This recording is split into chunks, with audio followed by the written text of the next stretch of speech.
Morning students. BST में chapter 3 run कर रहा है। कल की क्लास में हमने देखा था हेनरी फ्योल और पीटर एंड ड्रकर के बारे में।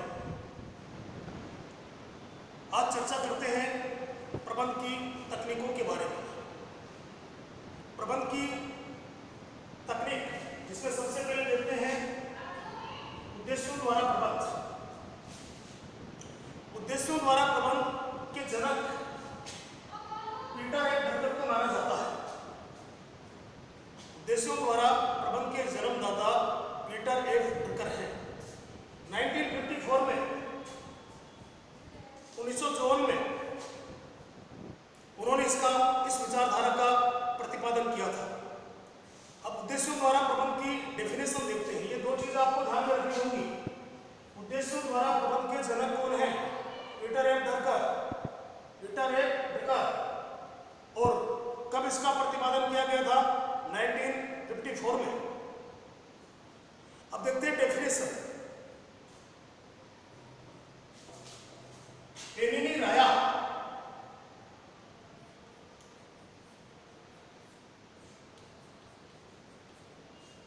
विद्वान का नाम है एनिनी राया। और जब भी किसी विद्वान की डेफिनेशन हम लिखेंगे तो वो डेफिनेशन इन्वर्टेड कॉमास में होनी चाहिए। यह प्रबंध का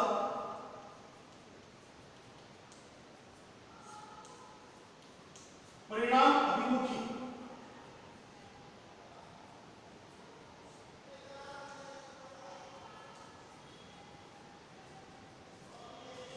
दर्शन है।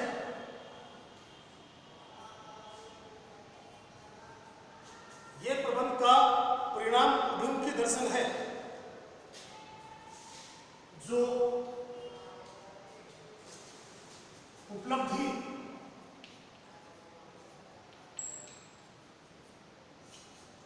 तथा परिणामों पर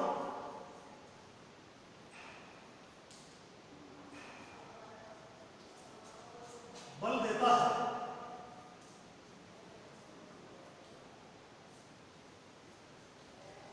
इन्वर्टेड कॉमास पर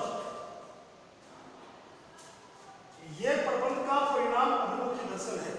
यह क्या? उद्देश्यों द्वारा प्रबंध। यह प्रबंध का परिणाम अभिमुखी दर्शन है जो परिणाम की तरफ देखता है, जो उपलब्धि तथा परिणामों पर अधिक बल देता है। इसमें उद्देश्यों का पहले से निर्धारण कर लिया जाता है और उनकी प्राप्ति पर, परिणाम प्राप्त करने पर अधिक बल दिया जाता है।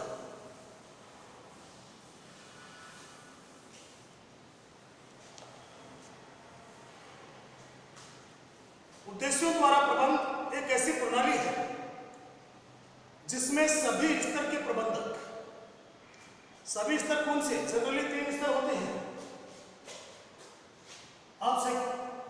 आप इस सेकंड चैप्टर में पढ़ चुके हैं।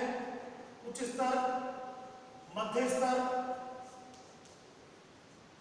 और निम्न स्तर।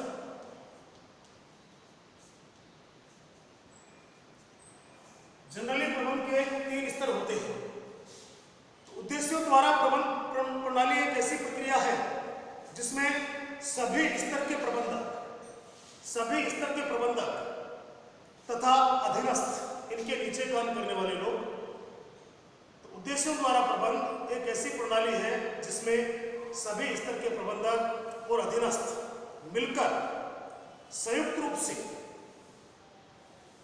संस्थागत यानी संस्था के लिए, विभागीय यानी विभागों के लिए और व्यक्तिगत उद्देश्यों का, अपने खुद के लिए व्यक्तिगत उद्देश्यों का निर्धारण करते हैं और फिर उनकी प्राप्ति के लिए प्रबंधकीय क्रियाओं का संचालन करते हैं। दोबारा फिर सुन लीजिए। उद्देश्यों द्वारा प्रबंध एक ऐसी प्रणाली है जिसमें सभी स्तर के प्रबंधक और अधीनस्थ मिलकर संयुक्त रूप से संस्था के लिए, विभागों के लिए और व्यक्तिगत यानी अपने स्वयं के लिए उद्देश्यों का निर्धारण करते हैं और उन्हें प्राप्त करने के लिए प्रबंध की क्रियाओं का संचालन करते हैं। यही उद्देश्यों द्वारा प्रबंध है।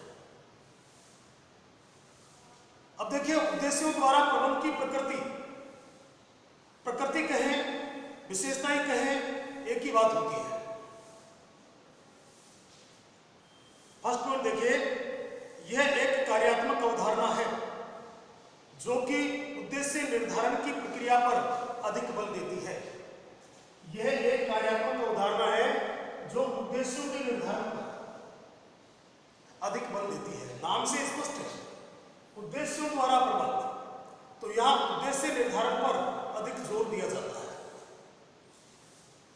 सेकंड देखिए, यह अवधारणा उद्देश्यों के निर्धारण पर जोर देती है, न कि उनके क्रियान्वयन के साधनों पर। यह प्रक्रिया केवल उद्देश्यों के निर्धारण पर अधिक जोर देती है। इन उद्देश्यों को प्राप्त करने के लिए कौन कौन से साधनों की आवश्यकता होगी, उन पर अधिक बल नहीं देती है। नेक्स्ट देखिए, यह परिणामोन्मुखी विचारधारा है। परिणामोन्मुखी, परिणाम की तरफ इनका मुख होता है, यानी भविष्य में परिणाम प्राप्त हो, ऐसी विचारधारा है। यह विचारधारा यह मानती है कि लोग स्वयं के द्वारा निर्धारित उद्देश्यों की प्राप्ति के लिए अधिक प्रतिबद्ध होकर कार्य करते हैं।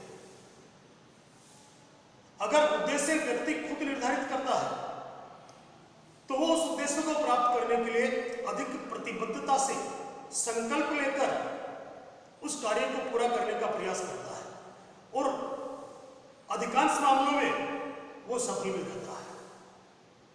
बात ऊपर आ चुकी है, इसमें परिभाषा में देखिए, इस प्रणाली में सभी स्तर के प्रबंधक अधीनस्थ मिलकर संयुक्त रूप से संस्था के लिए, विभाग के लिए और अपने लिए उद्देश्यों का निर्धारण करते हैं और फिर उन्हें प्राप्त करने के लिए प्रबंध की क्रियाओं का संचालन करते हैं। तो जब व्यक्ति खुद उद्देश्य का निर्धारण करता है तो उसको प्राप्त करने के लिए वो अधिक प्रतिबद्ध होता है। आपको ये कहा जाए कि आपको 95% 12th क्लास में लेकर आना है, ये अगर मैं आपके लिए उद्देश्य डिसाइड करता हूं तो आप इसको प्राप्त करने के लिए इतने प्रतिबद्ध नहीं होंगे। लेकिन अगर आपने खुद ने डिसाइड किया है कि मुझे हर हाल में 95% चाहिए या इससे ऊपर चाहिए, तो आप इस परसेंटेज को प्राप्त करने के लिए अधिक प्रतिबद्ध होकर कार्य करेंगे। अब देखिए, उद्देश्यों, ये तो प्रकृति या विशेषताएं होगी। अब उद्देश्यों द्वारा प्रबंध के लाभ या गुण, इससे क्या लाभ है?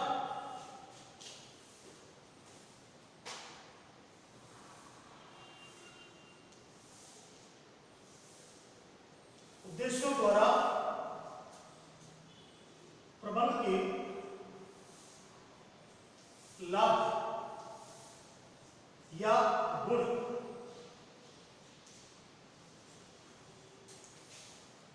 इससे संस्था को क्या लाभ होते हैं, उच्च स्तर के प्रबंधकों को क्या लाभ होते हैं और अधीनस्थों को क्या लाभ प्राप्त होते हैं। तो सबसे पहले देखेंगे संस्था को लाभ।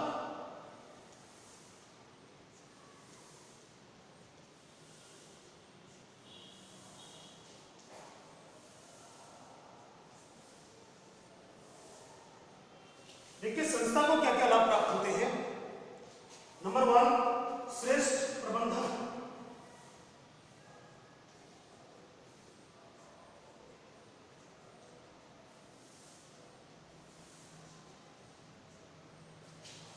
श्रेष्ठ प्रबंधन, डिटेल देखिए इसका। उद्देश्यानुसार प्रबंध प्रणाली से प्रबंध के कौशल और निष्पादन में सुधार होता है। प्रबंधक जो काम करते हैं उनके कौशल में, उनके कार्य निष्पादन में सुधार होता है। इस प्रणाली को अपनाने से प्रबंध अपने संगठन के लक्ष्यों को शीघ्र ही प्राप्त कर लेते हैं, क्योंकि प्रत्येक प्रबंधक के पास अपना उद्देश्य स्पष्ट होता है, तो वो केवल उद्देश्यों को प्राप्त करने के लिए ही कार्य कर रहे होते हैं। इसलिए शीघ्र ही उद्देश्य प्राप्त कर लेते हैं। दूसरा देखिए श्रेष्ठ नियोजन।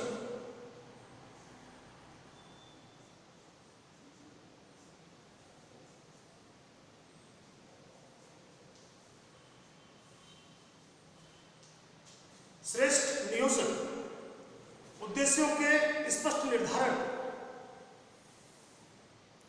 उद्देश्यों के स्पष्ट निर्धारण, कार्य योजनाओं के निर्माण और उत्तरदायित्वों के निर्धारण से संस्था के लिए प्रभावी नियोजन संभव हो पाता है।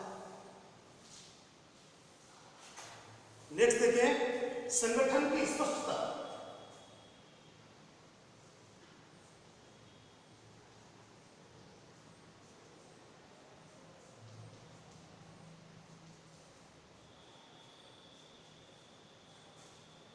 संगठन की स्पष्टता,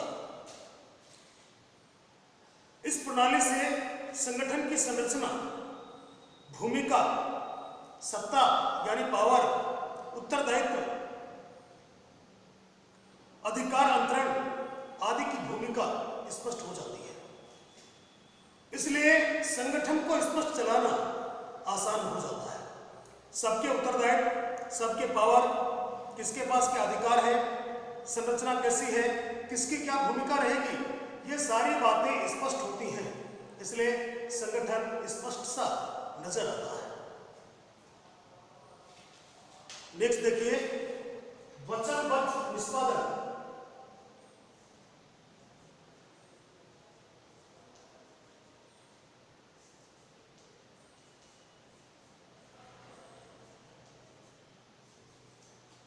वचनबद्ध निष्पादन,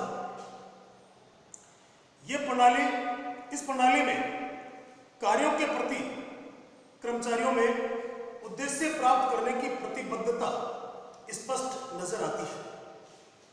प्रत्येक कर्मचारी के समक्ष अपने लक्ष्य, अपने उद्देश्य स्पष्ट होते हैं और वो कर्मचारी उन उद्देश्यों को प्राप्त करने के लिए ही कार्य कर रहा होता है। क्योंकि उद्देश्यों द्वारा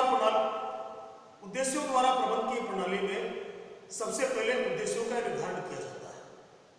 प्रत्येक कर्मचारी के सामने अपने लक्ष्य, अपने उद्देश्य स्पष्ट होते हैं और प्रत्येक कर्मचारी उन लक्ष्यों को, उन उद्देश्यों को प्राप्त करने के लिए ही कार्य कर रहा होता है। तो वचनबद्ध निष्पादन, हर कर्मचारी अपने निष्पादन के प्रति, अपना लक्ष्य प्राप्त करने के प्रति वचनबद्ध होता है। नेक्स्ट देखिए प्रभावी नियंत्रण।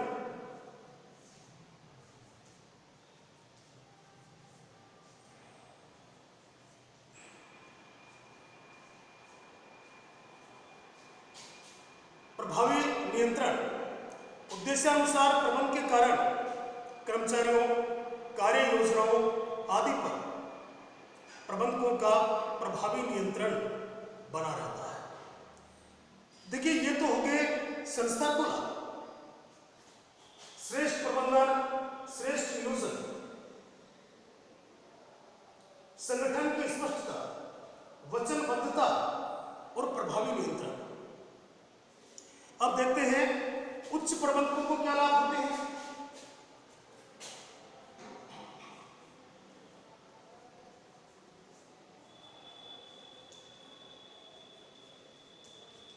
उच्च प्रबंधकों को लाभ,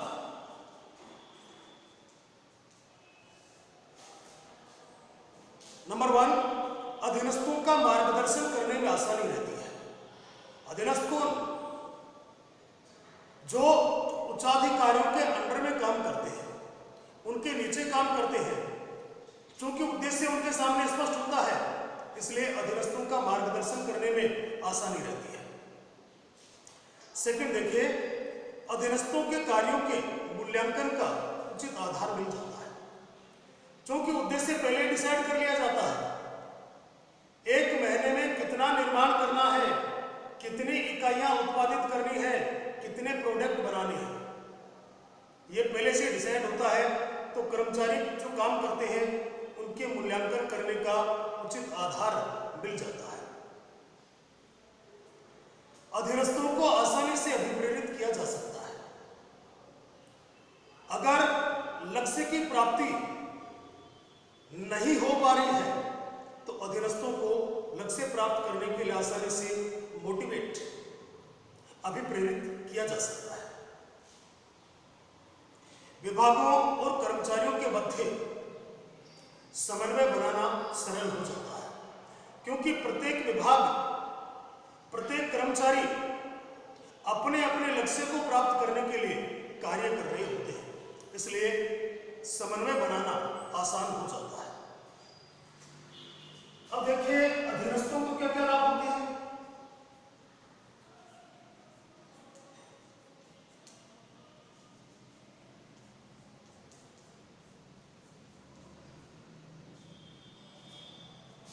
अधीनस्थों को क्या क्या लाभ प्राप्त होते हैं, देखिए नंबर 1, कर्मचारियों को अपने लक्ष्य का स्पष्ट ज्ञान हो जाता है। कर्मचारियों को अपने लक्ष्य के बारे में स्पष्ट ज्ञान हो जाता है, इसलिए लक्ष्य को प्राप्त करना आसान हो जाता है। सेकंड देखिए, कार्य संतुष्टि में वृद्धि होती है। कर्मचारियों के पास में लक्ष्य होता है, उस लक्ष्य को प्राप्त करने के लिए काम कर रहे होते हैं, तो काम करने में उनको आनंद आता है, तो उनकी कार्य संतुष्टि में वृद्धि होती है और निराशा समाप्त हो जाती है।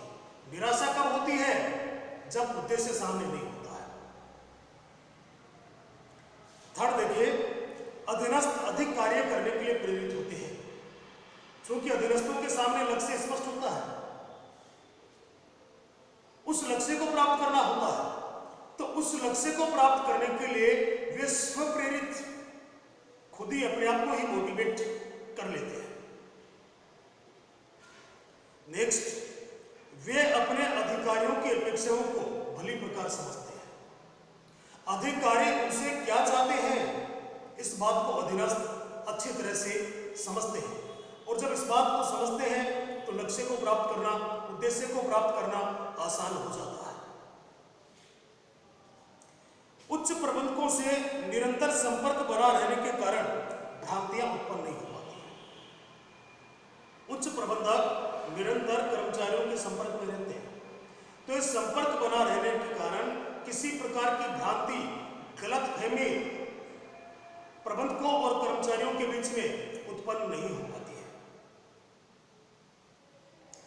व्यक्तिगत पहल क्षमता में वृद्धि होती है।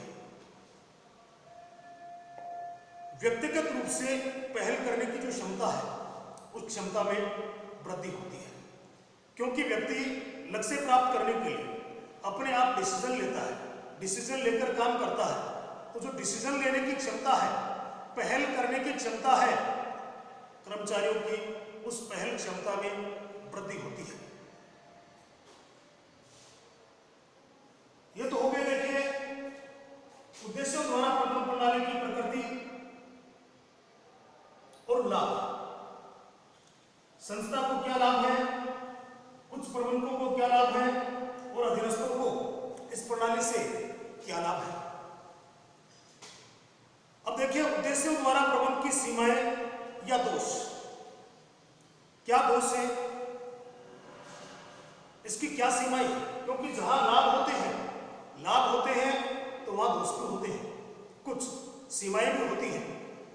उद्देश्यों द्वारा प्रबंधन की सीमाओं के बारे में अगली क्लास में हम बात करेंगे। आज इतना ही। ओके, थैंक्स बच्चों।